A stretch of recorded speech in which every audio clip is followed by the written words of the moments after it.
Antes de tudo, pessoal, eu queria fazer aqui um agradecimento. Porque a gente sabe o professor Heitor Savino, que teve com a gente aqui durante um período de 4 anos, se não me engano, como ele relatou. Ele vai estar, infelizmente, nos deixando, né? Vai estar indo trabalhar agora, siga outros caminhos além da carreira acadêmica de professor.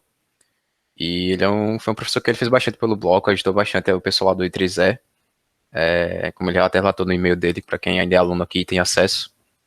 Eu queria deixar um agradecimento por tudo que ele fez pelo IC, por todos os alunos que ele acompanhou, ajudou e ensinou nessa jornada dele. Que ele sabe que ele sempre vai ter uma casa para voltar, ainda que ele esteja saindo agora nesse momento, ele sempre vai ter um local para retornar, amigos aqui, e vai ser bem lembrado por todo mundo que ele deixou um pouco de conhecimento nesse caminho dele. Ok? Bora lá. Olá, querido ouvinte, seja bem-vindo a mais um episódio do LaCast. Eu sou o Rodrigo Santos, o seu host. Hoje eu tô aqui com o Léo. Tudo bem, Léo? Meu co-host. Tô bem, Rodrigo, tamo junto. Boa noite, pessoal, todo mundo. Bom dia, boa tarde, não sei a hora que você está escutando. E vamos lá para mais um Acast, continuar essa saga. Hoje eu também tô aqui com o Alfredo. Tudo bem, Alfredo? Tudo certo. Bom dia, boa tarde, boa noite, pessoal. Espero que vocês estejam bem. Eu também tô com a Eduarda Chagas. Tudo bem, Eduarda? Tudo sim. Bom, pessoal, como você deve ter visto aí no tema do podcast, a gente vai estar falando um pouco sobre pós-graduação agora. A gente já falou bastante sobre temas que envolvem o início da graduação, principalmente aqui na UFAL, a gente falou dos grupos, como é que é o processo, coisa que a galera aprende muito no início. Só que tem um tema que a gente deveria já ter conversado há bastante tempo e que envolve bastante aluno que está terminando agora a graduação e quer ir para o mestrado, um doutorado, pós, uma especialização, que a gente chama de pós-graduação. Aí eu estou aqui com o Alfredo, que está fazendo atualmente o mestrado lá no IC, e a Eduarda, que ela é ex-aluna do IC, fez o mestrado pela UFMG e agora está no doutorado também pela UFMG? Isso mesmo. Pronto. E é isso. Aí vai tirar ajuda com eles, perguntar como é que é o processo para entrar, qual é a rotina da pós-graduação, se é muito diferente da graduação, como é conciliar e outras atividades. Beleza? Bora lá pro episódio.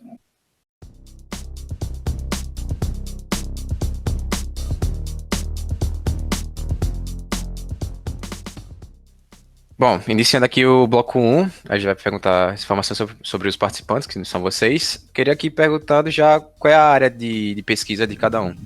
O Alfredo tá no mestrado, né? Como eu já falei, e a Duda também está no doutorado. E aí, o que é que vocês pesquisam atualmente? O que eu pesquiso atualmente é um pouco complexo, porque eu acabei de entrar num doutorado, eu acho que fazem uns 3, 4 meses, então eu tô no período de tatear algum tema, sabe? Durante o mestrado eu trabalhei com classificação de imagens de satélites, e acredito que eu vou trabalhar ainda um pouco nessa área. Provavelmente também tentando unir diversos outros tipos de dados urbanos, porque eu atualmente estou num projeto com a FAPESP, que inclui análise de dados heterogêneos, então acredito que eu vou juntar esses dois temas, né? E provavelmente também algo sobre aprendizado federado, que é uma área bem quente e nova, e que o meu grupo atualmente na UFMG está trabalhando e se especializando cada vez mais. Eu praticamente trabalho com otimização, né? Otimização com pesquisa operacional, ou seja, tem algum problema e esse problema tem que tentar ser resolvido da melhor maneira possível, né? Alguns problemas são muito difíceis de ser resolvidos da maneira ótima, e aí o que a gente faz encontra soluções aproximadas, ou soluções muito boas aproximadas para o problema, né? Você não garante que você vai encontrar o ótimo, porque ia demorar, alguns casos, bilhões de anos, mas em 5 segundos você encontra uma solução boa, né? É basicamente isso, e aí se junta um pouquinho com as coisas que eu acabo fazendo também no Edge, né? Então, um pouquinho de IoT junto com hardware, né? Então, basicamente é isso o meu tema do mestrado, que eu já estou quase acabando. Entendi. Uma pergunta que até que me surgiu agora, vocês relatando isso daí, é que eu vi que tem as vertentes, né, se eu não me engano, quando você entra no mestrado e doutorado, tem umas vertentes que o mestrado oferta que você tem que seguir. Inicialmente, os dois pensavam realmente trabalhar com isso daí, ou vocês foram pensando quando vocês viram as matérias que o mestrado e doutorado ofertavam? Não foi nenhum dos dois. Assim, o projeto que eu entrei tinha nada a ver com o que eu trabalhei durante o mestrado. Eu fiz um pré-projeto, que quando você entra, você faz um pré-projeto, que é só para eles terem uma noção que você tem um conhecimento mínimo para formar um projeto de pesquisa interessante. Mas ele era em relação a fingerprint recognition, não tinha nada a ver com o que eu trabalhei. Atualmente também que eu trabalho, não tem um foco específico no DCC por ser uma área interdisciplinar. Então, o que aconteceu foi, eu tenho um laboratório, tinha meus professores, meu professor, meu orientador, meu co-orientador, e aí eu fui tentando juntar o que cada um dos dois trabalham, e aí foi que surgiu o meu projeto. Eu acho que é bem que a Duda falou, né? Normalmente quando você vai entrar, depende do programa, na verdade, né? Mas pelo menos no ICI deve ser da UFMG, você faz um pré-projeto, né? E aí, no pré-projeto, você submete a ideia e aí vai ser avaliado pela banca avaliadora, né? No meu caso, foi meio uma continuação do meu TCC, que aí eu já tinha feito algo relacionado com cidades inteligentes, e aí eu precisava otimizar um caso do meu TCC, né? E aí foi quando eu liguei pro orientador, conversei com ele sobre se ele poderia me orientar e tal. E aí a gente combinou, e aí eu escrevi sobre o tema e submeti, né, ao programa. No caso, o mestrado de informática aqui pelo IC, né? Entendi. Até adiantando aqui um pouco na pauta, esse pré-projeto que vocês chamam é o que entra justamente na parte da qualificação, né, do mestrado. Você faz a prova e você tem que fazer a parte de qualificação? Não necessariamente. Não? Ó, No mestrado, você tem que qualificar, tanto no mestrado quanto no doutorado, você, antes de defender, você tem que qualificar a sua ideia, digamos assim. Então, geralmente, no meio da sua pós, o mestrado são 2 anos, então, quando dá 1 ano, você faz essa qualificação, e no doutorado, quando faz 2 anos, você faz essa qualificação, que é basicamente, tô seguindo essa ideia, fiz esses experimentos, tenho esses resultados, vocês acham que isso dá um mestrado legal? Vocês acham que isso pode dar um doutorado legal? Porque, querendo ou não, é um pouco arriscado você demorar, por exemplo, doutorado 4 anos, para só assim validar a sua ideia para uma banca. E essa banca, assim, no DCC, você não precisa ter uma banca necessariamente porque você não apresenta, você só entrega o pré-projeto. E aí esse pré-projeto é julgado por professores internos. Mas já no doutorado, isso no mestrado. No doutorado, não, ele forma realmente uma banca, chama um professor externo. Ou seja, tem muitas pessoas ali qualificadas para avaliar se essa sua ideia, seu projeto está realmente num caminho interessante. Acontece que às vezes não está, e aí essas pessoas servem justamente para orientar. Olha, talvez não vai dar algo muito legal, tenta por essa outra linha. E esse pré-projeto que a gente comentou é um pré-projeto só para você entrar. Antes de você entrar, tem alguns requisitos, que eu acho que a gente vai comentar um pouco mais tarde, e um desses requisitos é enviar um pré-projeto, e aí tem um certo limite, e algumas instituições pedem que você apresente esse pré-projeto também, mas é só para ver se você possui uma habilidade de escrever realmente um pré-projeto no formato que eles querem, na profundidade que eles pedem, entendeu? entendi sim. Basicamente é uma redação, né? Você faz uma redação de um tema específico, né? Tá. É como se fosse. Eu lembro que tem. A galera fala até que é uma prova, não sei. Não é isso? No caso? Na Que eles verdade, passam os temas. Né? não é isso. Você tem uns grandes temas assim, e aí você tem uma ideia que acha que encaixa, por exemplo, cidades inteligentes. Então você escreve sobre um problema de cidades inteligentes que você quer resolver no mestrado ou no doutorado.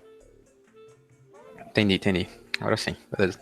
Então, eu queria perguntar sobre como vocês sentiram, tipo, a diferença que vocês sentiram da graduação para pós e, no caso da Duda, para o doutorado, que ela está começando agora, e se vocês sentiram alguma dificuldade na adaptação depois na mudança de cada um desses, porque é um pouco diferente cada, até porque eu acho que, tipo assim, um mestrado, 2 anos, assim, o primeiro ano você meio que realmente passa estudando, e o doutorado é praticamente outra graduação, né? Então, o que é que vocês... Como foi a experiência de vocês? E a Duda ainda teve o bônus que vai fazer em outro estado, né? Ela fez a graduação aqui, fazer lá a FMG após. Pois é. Eu até anotei aqui sobre comentar isso. Eu acho que a principal mudança para mim, para ir da relação da graduação para o mestrado, foi essa mudança de cidade. Porque, assim, teve aquele boom, nossa, eu tô no UFMG, um instituto maior, um instituto diferente, ok, mas e fora disso, não conhecia ninguém, é um clima completamente diferente do clima de Maceió, então foi um pouco mais complicado. Mas, assim, em relação a pós em si, umas coisas, eu até anotei aqui também, umas coisas que eu achei que tiveram mais impacto foi o fato de disciplinas serem um pouco mais práticas. Não sei como é no IC, mas em toda disciplina que eu realizei, eles exigiam que você fizesse um projeto. Então, pode ser que eu fui fazer uma disciplina que não tem nada a ver com que o meu projeto, com o que eu esteja em mente, mas eu vou ter que me aprofundar um pouco mais nisso. Elas também são um pouco mais corridas, eu sinto que o conteúdo é um pouco mais denso, mas também não é, oh meu Deus, vou morrer fazendo essa disciplina, não. É um pouco mais denso, porque exige uma certa profundidade no tema. Na UFMG, inclusive, alguns alunos de graduação, eles podem também pagar algumas disciplinas do mestrado, como alunos especiais. Então, lá tem uma certa divisão, sabe? Se você é da graduação, você, por exemplo, você pode fazer o projeto em dupla, você pode fazer sem dupla, mas se você é da pós, você vai fazer sozinho. Então, acho que isso foi um dos principais choques. E como o Leonardo falou, realmente, 4 anos é praticamente outra graduação. E aí, o que eu já estou sentindo mais no doutorado, eu já senti no mestrado também, mas no doutorado estou sentindo um pouco mais, é a pesquisa ser muito mais intensa. Porque no primeiro ano do mestrado, você vai pagar as disciplinas, vai procurar um tema, ok. No doutorado já tem uma cobrança um pouco maior, até porque o seu tema vai partir de você, necessariamente de você. Seu orientador não vai sugerir um tema para você. Fora que tem toda a questão do tema ter que ser algo único, né, de certa forma. Tem que ser algo que vá realmente avançar no estado da arte, daquilo Inovador. que vai... Isso, inovador. Isso, inovador. Tem que abrir uma nova fronteira naquela sua área, idealmente, né? Então, a pesquisa realmente é muito mais intensa, são 4 anos, então imagina uma graduação com pesquisa mais intensa. Eu acho que é assim que eu definiria um doutorado. Eu acho que eu posso complementar um pouquinho o que a Duda falou, que, na verdade, você aprende a pesquisar, né? Na verdade, não necessariamente quando você faz o doutorado, você vira especialista naquele tema ali. Pode virar, né? Mas do jeito que a gente tá com tecnologia, sempre inovando, pense em uma pessoa que fez um doutorado, assim, em alguma coisa para fazer bem específico, resolver um problema de imagem, assim, e aí surgiu processamento de imagem digital, por aí vai, com técnicas de machine learning, deep learning, e aí tudo isso que a pessoa fez no passado não serviu de mais de nada, né? Ou seja, mas isso não degrine o doutorado da pessoa, porque ela aprendeu a pesquisar, ou seja, ela vai saber por onde que seguir o caminho para encontrar uma nova pesquisa, continuar avançando nas pesquisas da instituição, né? Concorda com isso, Duda? Plenamente.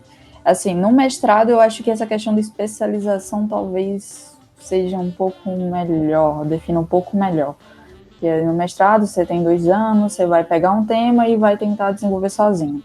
Eu acho que é uma diferença um pouco maior do que um TCC, por exemplo. O TCC não precisa necessariamente ser algo inovador, não que o mestrado também precisa, mas você já vai ter uma autonomia um pouco maior na pesquisa.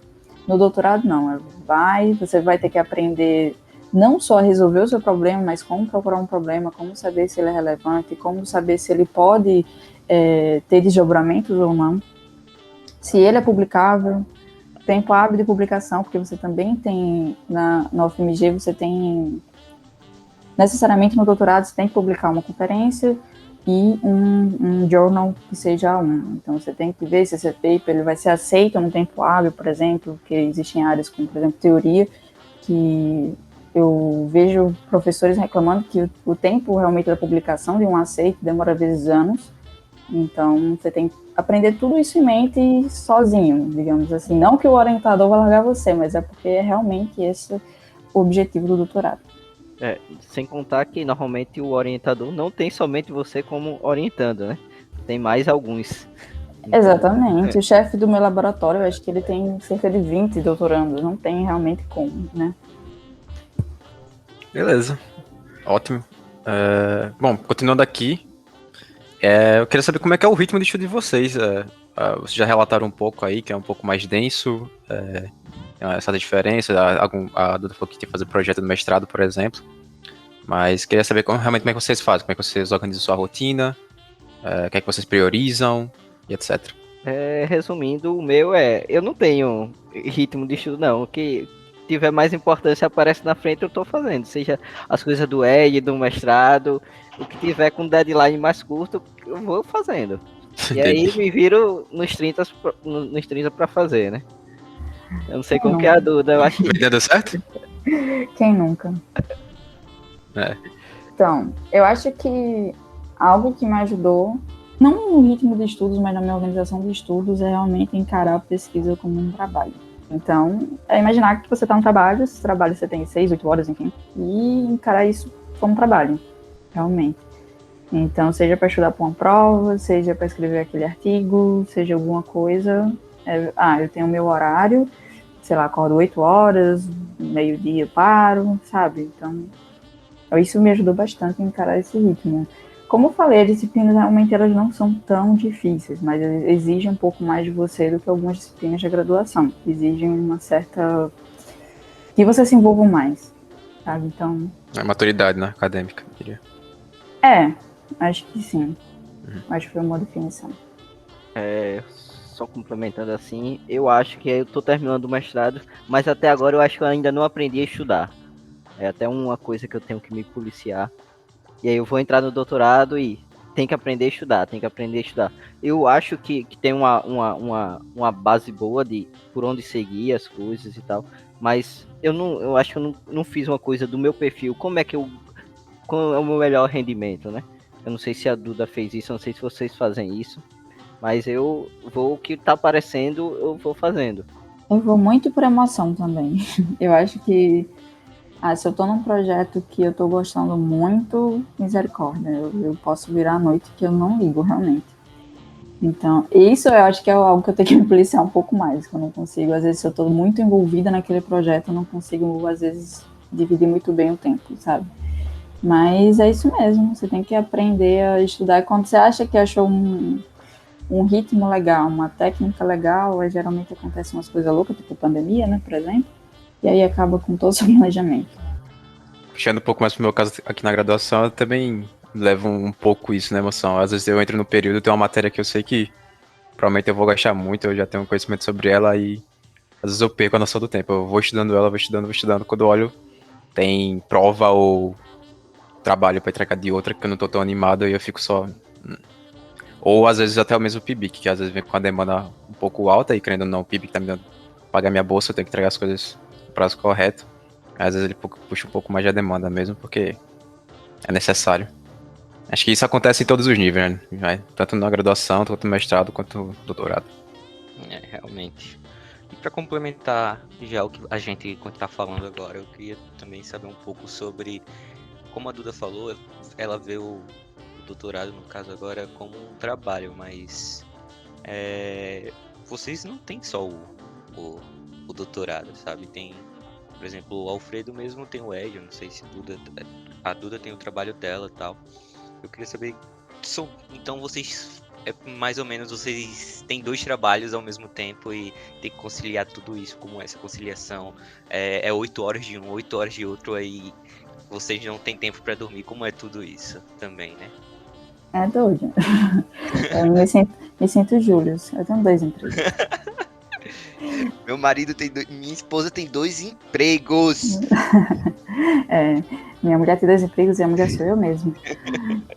Exatamente. Então, 8 horas de um, 8 horas de outro não dá, porque você não vive, né? Você só vai dormir e pronto.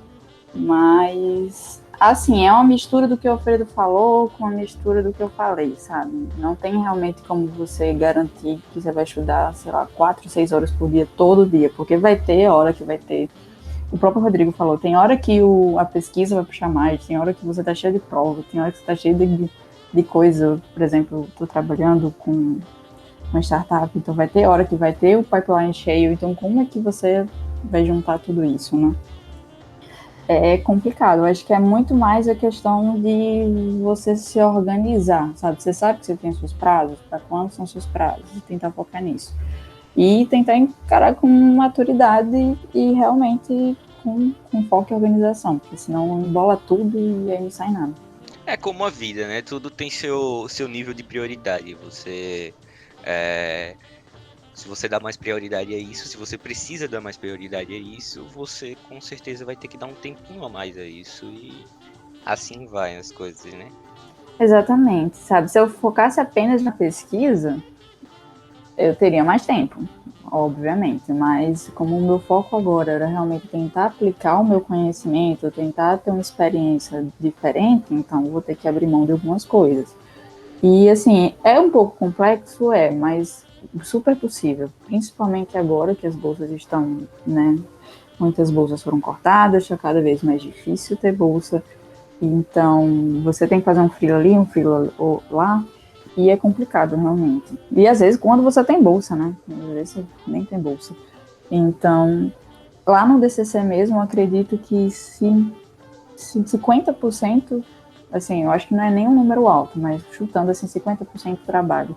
E olha que é um departamento, de certa forma, muito rígido, eles sabem que eles são um grande departamento, eles cobram de você, mas é possível conciliar. Assim, saber o seu ritmo e é isso. Acho que complementando um pouco da Duda, né? A resposta fácil é trabalho. Bicho, você tá novo, você tem todo o gás para fazer tudo, né? Então você dorme pouco e consegue render. Você se eu, por exemplo, tô alocado em dois, normalmente em 2, 3 projetos no Ed e mais um mestrado, né? Então é até um pouco mais complicado no meu caso. Mas, bicho, vara final de semana, eu normalmente não varo à noite, né? Eu pelo menos tento priorizar um pouco o sono, principalmente que eu durmo pouco, né? Eu acho que eu publiquei, né, esses dias na rede social que normalmente eu acordo 4 horas, 4h20 da manhã para ir treinar e depois de academia volto para casa, tomo um banho e vou para o FAO e aí eu só volto para casa 10h30 da noite, né? Então é nesse ritmo basicamente a minha vida atualmente, né? E aí eu não tenho o que reclamar, eu na verdade sou muito grato por ter tudo isso para fazer, né? Às vezes a pessoa tem pouca coisa para fazer e não consegue fazer por exatamente ter pouca coisa, né? Que aí você vai postergando e aí como você tem muita coisa para fazer, você fica ligado, eu preciso fazer, senão não vai dar tempo de eu fazer as demais coisas. Eu preciso fazer, senão não vai dar tempo de fazer tal coisa. Então vai fazendo a pressão e você anda, né? Você faz mais do que imagina. Perfeito. Aproveitando aqui então uma pergunta extra que eu pensei agora, como é que é o lazer de vocês? Ou não tem? É possível pensar nisso na graduação? Na pós, no caso. Se não tiver lazer, você enlouquece, não tem como. Exato. Às vezes até um lazer forçado. Mas, assim, eu tenho os gatos, então eles me acalmam bastante e cobram bastante, às vezes, minha presença. Isso é legal. Academia, como o próprio Felipe citou, quando a academia está fechada em Belo Horizonte, eu tenho que treinar em casa ou andar na lagoa. Isso é bom para esfriar um pouco a mente até mesmo. E filmes, séries, a gente vai se adaptando, principalmente na pandemia, né? Eu, na verdade, me divirto o tempo todo. Então, como eu tô vindo pro laboratório, sempre tem gente aqui. Então, a diversão, enquanto eu dizia, né, durante a minha graduação, que eu vou para o IC brincar e no meio do caminho eu estudo. Eu dizia isso, né? E continuo levando isso para minha vida. Não, eu vi fazendo as coisas com muita responsabilidade, mas eu tenho essa ideia de, não vai ser, eu vou precisar chegar no final de semana para me divertir. Não, eu saio me divertindo o tempo todo. É uma brincadeira aqui, outra brincadeira ali. A gente para tomar café. Quando falta energia aqui na UFAO, a gente joga um Uno. Algumas coisas assim, né? Além do final de semana, você assiste um filme, faz alguma coisa diferente, né? Massa, massa. Eu queria fazer uma pergunta assim para vocês dois. No caso, pro Alfredo, que ele já decidiu que vai fazer o doutorado, e pra Duda, que ela já está. Qual foi o pensamento que vocês tiveram, então, a iniciativa que vocês tiveram para, tipo, ter aquele insight, não, eu vou fazer doutorado, eu quero isso. Por que eu vou fazer isso? Mas e por que eu vou fazer isso? E por que eu quero fazer isso de vocês? Acho que até complementando a pergunta, porque principalmente na nossa área, né, tem muita gente que sai, às vezes nem inicia a graduação, né? A gente, querendo ou não Exatamente. precisa da graduação e de pós para começar a trabalhar. Tem dezenas de programadores, desenvolvedores ou até pessoas de outras áreas que trabalham e não tem uma graduação, uma pós, nada disso e consegue viver normalmente e trabalhar normalmente. O que é que motiva vocês a seguirem no caminho da pós-graduação? Então, sinceramente, não vale a pena fazer pós-graduação, na minha opinião, né, no Brasil. Porém, eu tenho uma vontade de ser professor, né? E principalmente na nossa área, para ser professor universitário, o cara precisa ter o doutorado, né? Então, eu gosto de um ambiente que eu tenho no Edge, né? Que é você resolver problemas de empresas. Então, você faz pesquisa aplicada, né? Deixa eu até comentar um exemplo que a gente resolveu assim, para você ver como que é importante você ter pesquisa, né? Não somente teórica, mas também aplicada. Tudo que você teve um conhecimento anterior, somente na teoria, você vai e coloca em prática, né? Um cliente chegou assim, a gente tem um determinado problema que é para eu atualizar o código do equipamento, eu preciso ir até o equipamento, preciso desmontar o equipamento e preciso de um técnico que vá para isso, né? Vá lá e tem todo um custo isso de transporte, entre outros, o tempo também, né? E aí, nesse dispositivo ele é com internet. E aí, a gente fez o quê, né? A gente faz atualização pela internet. Ou seja, antes que o cara precisava ir no local, abrir, por aí vai, abrir o equipamento. Agora, com 1 minuto, ele abre lá abre um socket lá e atualiza o dispositivo. Então, tanto traz benefícios para a empresa quanto para as pesquisas, né? De maneira geral, que normalmente os projetos do Edge são baseados na lei de informática, né? Então, fomenta mais a pesquisa na universidade.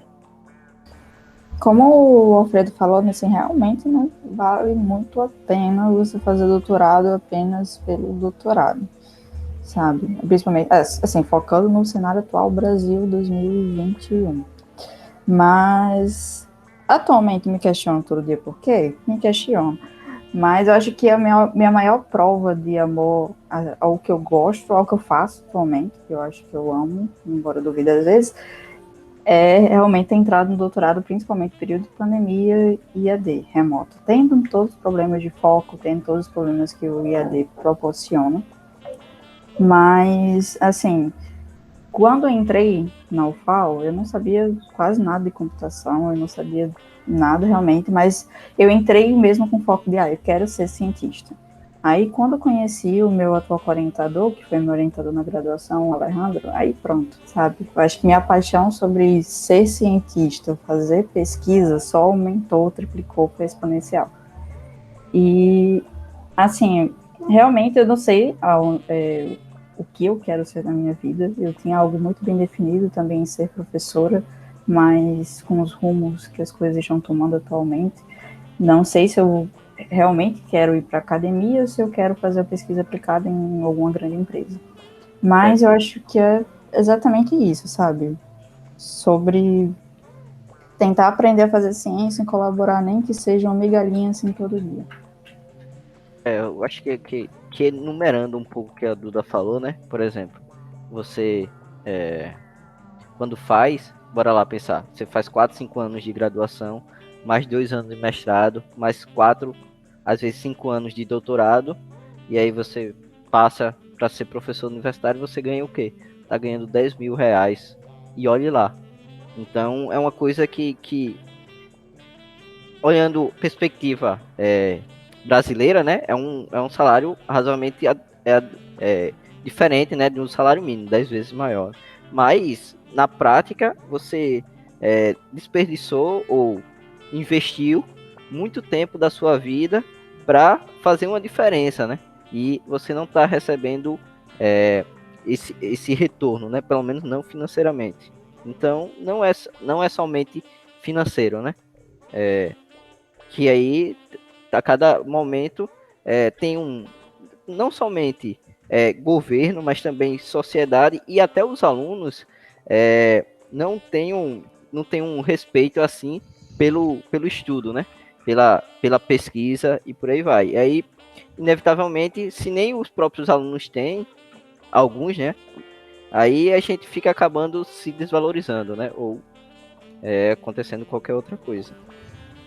Exatamente. Tipo, você está contratando, a universidade está contratando um mestre, né? No caso do doutorado, um mestre em ciência da computação ou engenharia, enfim, a área, por 2.200 por 4, 5 anos. Ou seja, eu tenho plena consciência do que eu estou recebendo agora, eu não vai aumentar. Na verdade, ele vai defasar. Imagina 2.200 daqui a 4 anos, sei lá, vai ser o salário mínimo?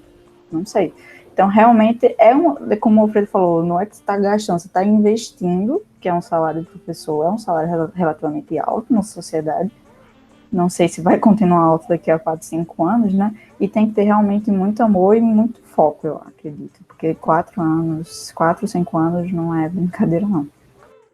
Sem falar que ainda tem um bônus de que você pode fazer toda essa caminhada, terminar o doutorado com o intuito de virar um professor universitário e acabando virando, né? Por falta de concurso. Exatamente, é um problema muito grande no DCC atualmente, porque o DCC, eu acho que simultaneamente ele deve ter por volta de 20 e 30 alunos de doutorado.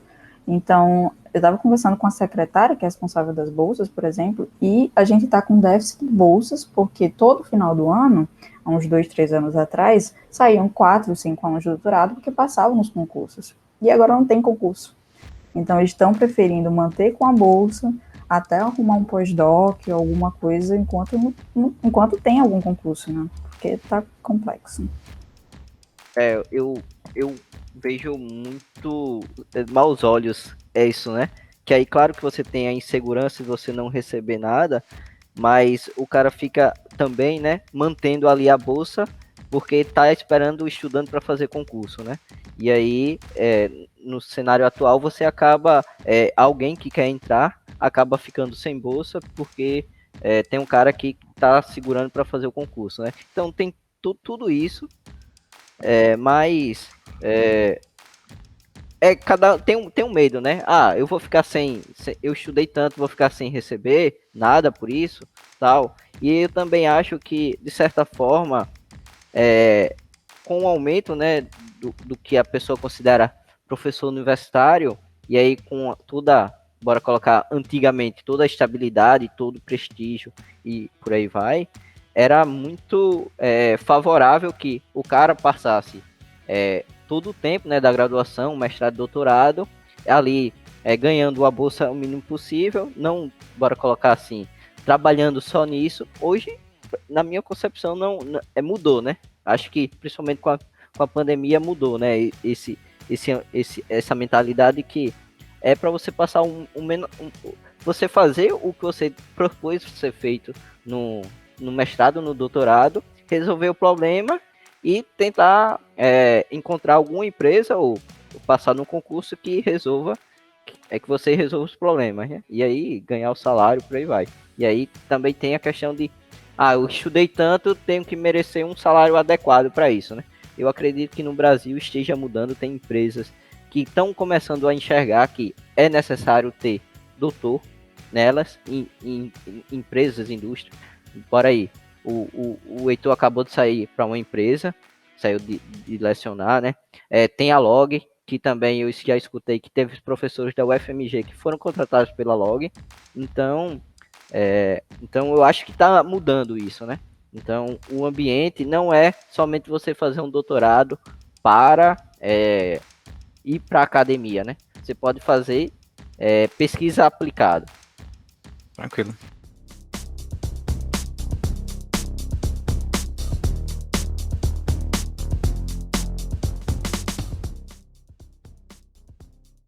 Bora partir agora para o bloco 2, a gente falar sobre informações gerais já da pós-graduação.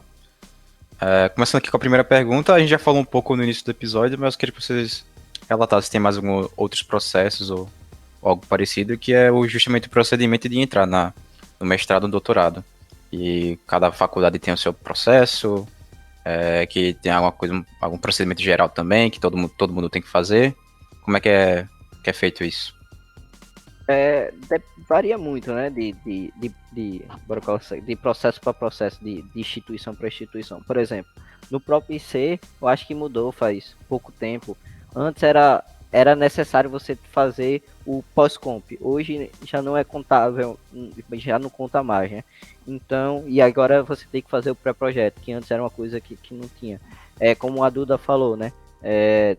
Você pode ser aluno especial, que foi uma coisa que quando eu entrei não tinha. Só foi a partir de um período posterior da minha entrada, né? Então tudo isso muda de programa para programa, né? Exatamente.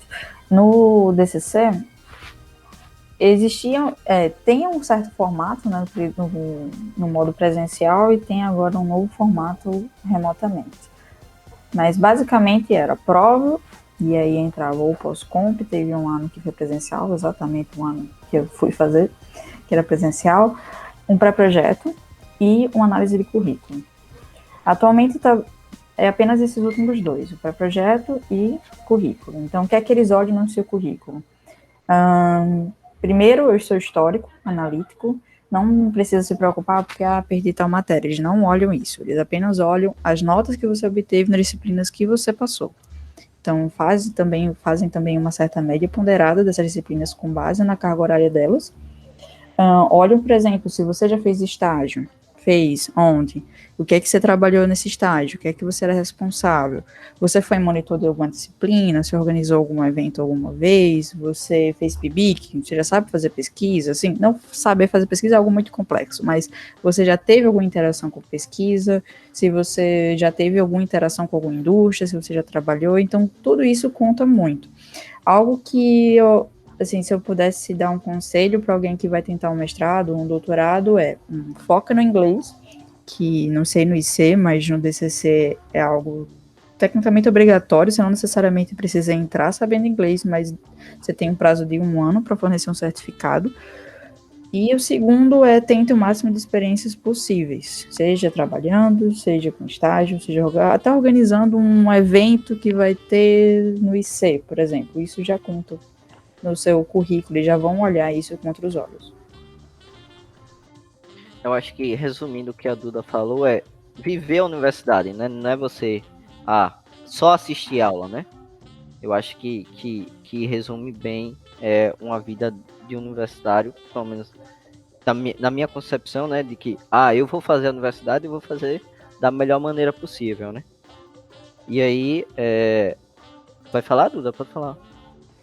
É exatamente isso, viver a universidade. Assim, outra coisa que eu esqueci é que no mestrado eles não cobram tanto isso, até porque são mais vagas, mas no doutorado eles cobram de certa forma que você tenha algum pezinho já com pesquisa. Então, se você tiver alguma conferência ou algum journal, tudo isso vai contar bastante no processo seletivo, até porque ele é um pouco mais rigoroso.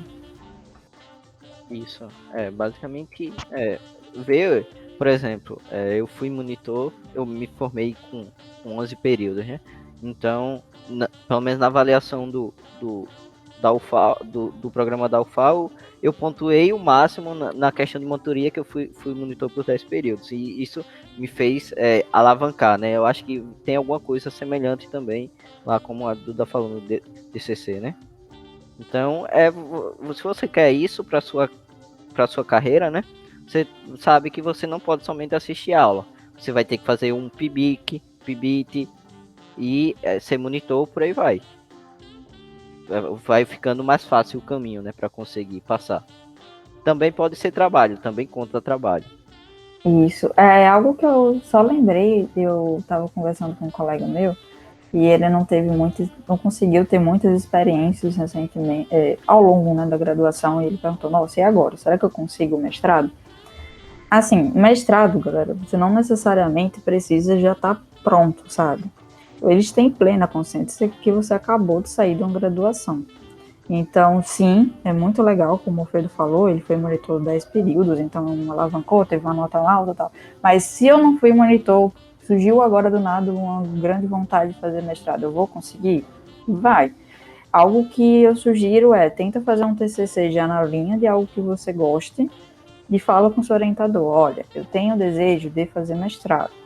Ok, quer fazer mestrado aonde? Com base nisso, estuda o edital direitinho, vê o que é que você consegue somar ainda nisso e tenta fazer, assim, isso é complexo, a gente sabe, né? Mas assim, tenta dar o seu melhor no TCC para ter algo publicável.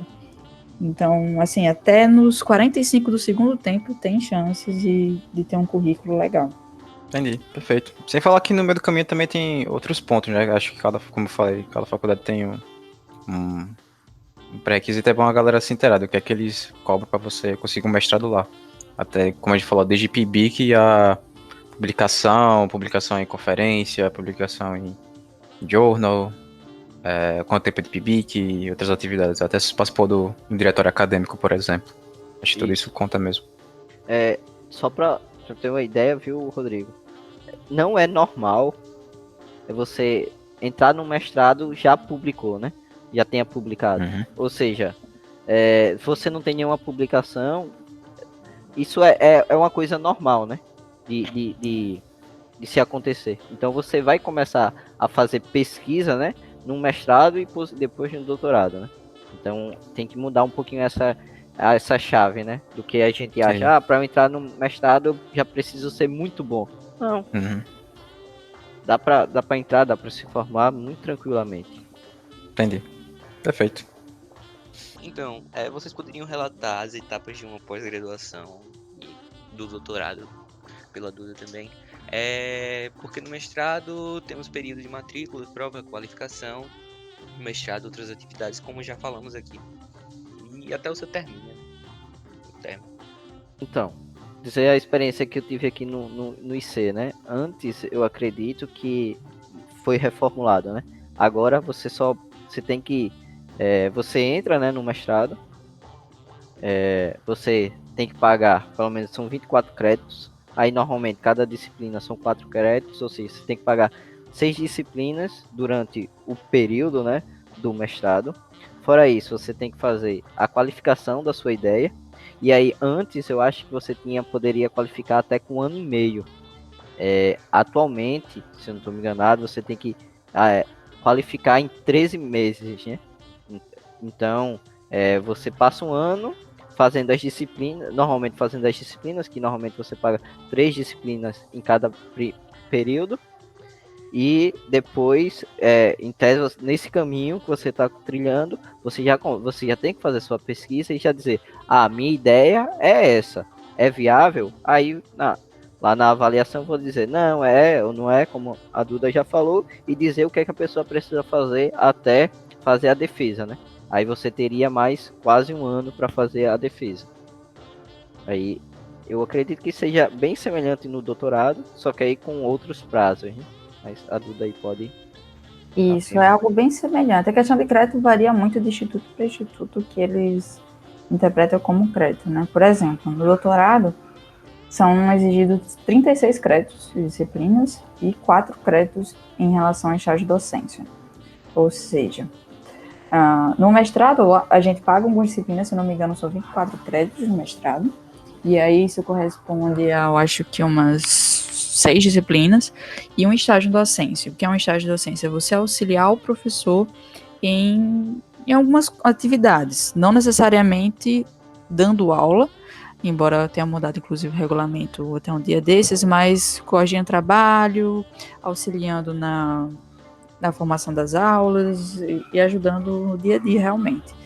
Então você paga as disciplinas, paga esse estágio de docência, com 12 meses você tem que entregar o seu próprio projeto, como eu falei, é só escrito, você pode pedir uma prorrogação de até 6 meses, e aí você defende. Pronto. Tem a questão do inglês também, que se você não tiver entregue o certificado, né, você tem também 1 ano para entregar esse novo certificado. Já no doutorado, são 36 créditos, mas se tem um certo bônus, que se você fez o mestrado, no DCC você consegue dar baixa nesses créditos e diminuir um monte. Tem o máximo, se eu não me engano, são 50% dos créditos você pode abater, digamos assim, no seu total. E aí você paga mais outro estágio em docência, ou seja, um doutorado são 2 estágios em docência, porque digamos que o doutorado ele tem uma pegada um pouco mais acadêmica do que o mestrado e também tem um dobro de tempo, né? E aí com 1 ano você tem, 1 ano não, perdão, com 2 anos você tem a primeira qualificação. Essa qualificação você vai lá, convida toda uma banca, internos e externos, e apresenta a sua ideia. E aí, com 4 anos, você defende, né? E pode, claro, em cada uma dessas, você sempre pode pedir uma prorrogação de 6 meses. Algo também obrigatório, a única disciplina obrigatória realmente é PAA. Então, tanto no mestrado quanto no doutorado, você tem que qualificar PAA. Mas se você fez o mestrado lá no DCC e migrou e fez o doutorado também, se você passar com uma nota acima de 70, se eu não me engano, você já qualifica. Então, assim, tem várias vantagens de você fazer mestrado e migrar para o doutorado na mesma instituição, como vocês podem ver. Mas basicamente é isso, não é muito extenso, eu vejo mais como um checklist para auxiliar vocês, sabe? Você tem um certo ponto, e aí para você não ficar perdido, eles colocam essas coisinhas. A última pergunta seria: quais as matérias que normalmente são ofertadas em curso de pós-graduação e doutorado? Mas eu também queria saber se tem muita diferença entre essas matérias para as matérias da graduação também, porque a gente, enquanto falando na graduação, enquanto do meu lado, pode sim pagar matérias de pós-graduação, pode doutorado não, mas pós-graduação a gente tem muitas oportunidades de pagar.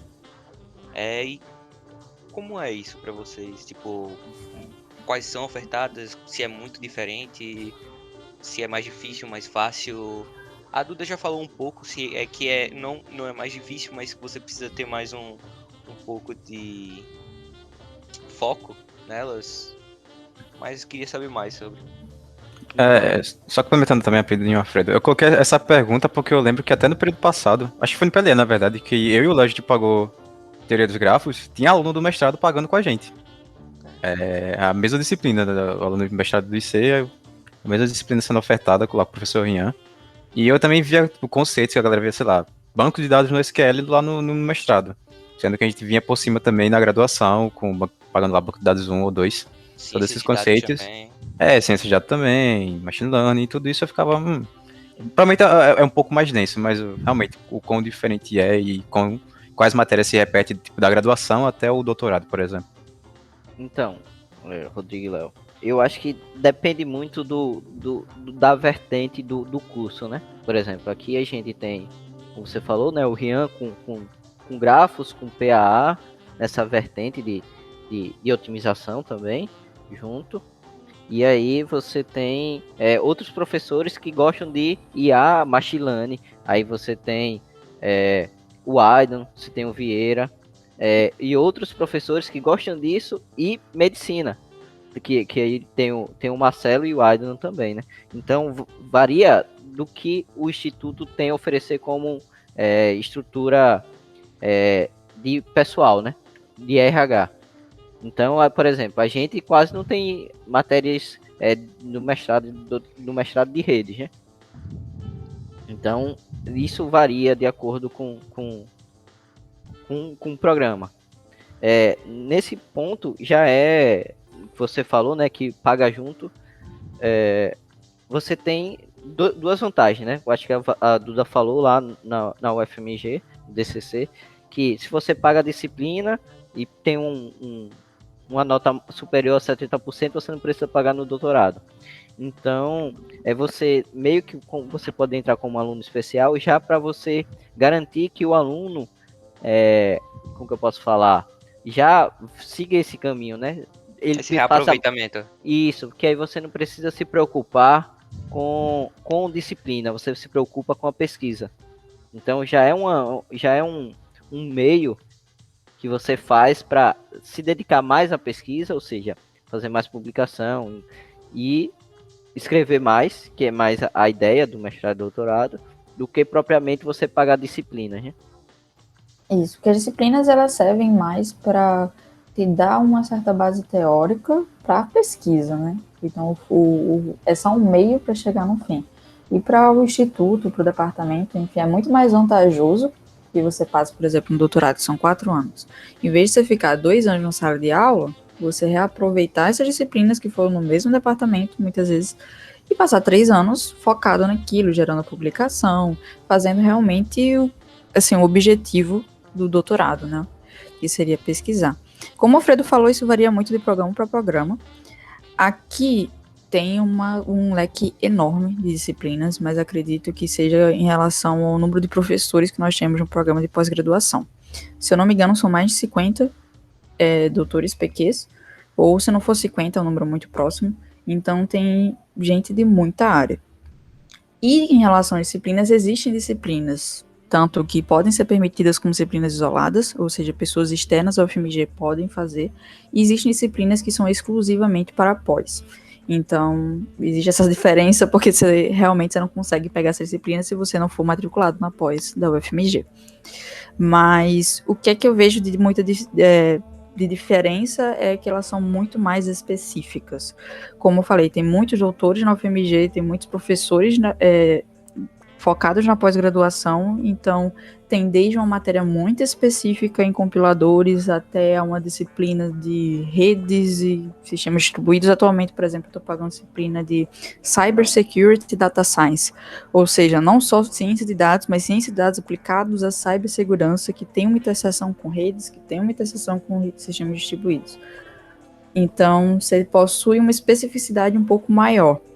Fora que, no DCC, a gente não consegue pegar, por exemplo, disciplinas da grade realmente dos cursos de graduação.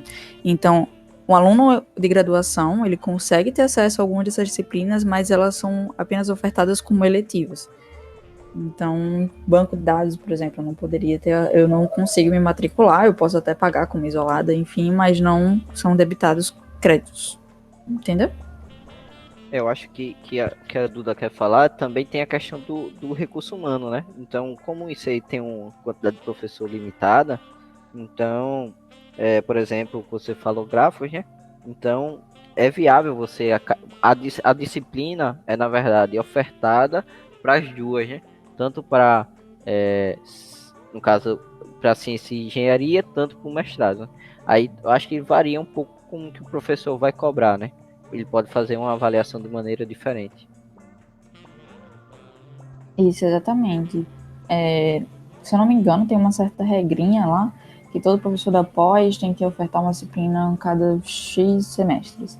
Então, vai muito de, realmente, quantos professores eu tenho, quantos recursos humanos eu tenho, e as disciplinas que eles ofertam, geralmente, é na área de pesquisa deles.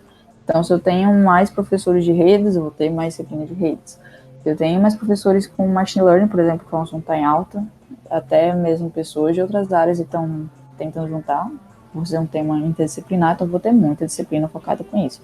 Então depende muito realmente dos recursos humanos que existem em cada departamento e as áreas que os professores geralmente estão situados. Perfeito, eu acho que é isso. Bom, muito obrigado, pessoal, pelas informações que vocês passaram pra gente aqui. Com certeza foram bem úteis, tanto para quem tá na graduação, quanto para quem já terminou e tá querendo entrar na pós, ou pensando em entrar na pós. Valeu, Alfredo, por tudo. Eu que agradeço o convite. Eu acho que gostaria de falar um termo que não é popular, que a gente não entende aqui muito bem no Brasil, né? Que é scholarship. É um termo norte-americano que basicamente que faz o seguinte, né? Basicamente se resume à bolsa, né? Ou seja, a sociedade faz sacrifícios para algumas pessoas estudarem e essas pessoas trazer no futuro algo inovador para a sociedade, né? Eu acho que pelo tema que a gente conversou, eu acho que isso deve tocar cada um que esteja fazendo graduação, mestrado, doutorado, porque pense, você entrar numa universidade federal, alguém está pagando por isso. Então, não é legal você ficar perdendo N disciplinas e achar isso bonito, né? Então, você está desrespeitando o ensino. Perfeito, Alfredo. Valeu.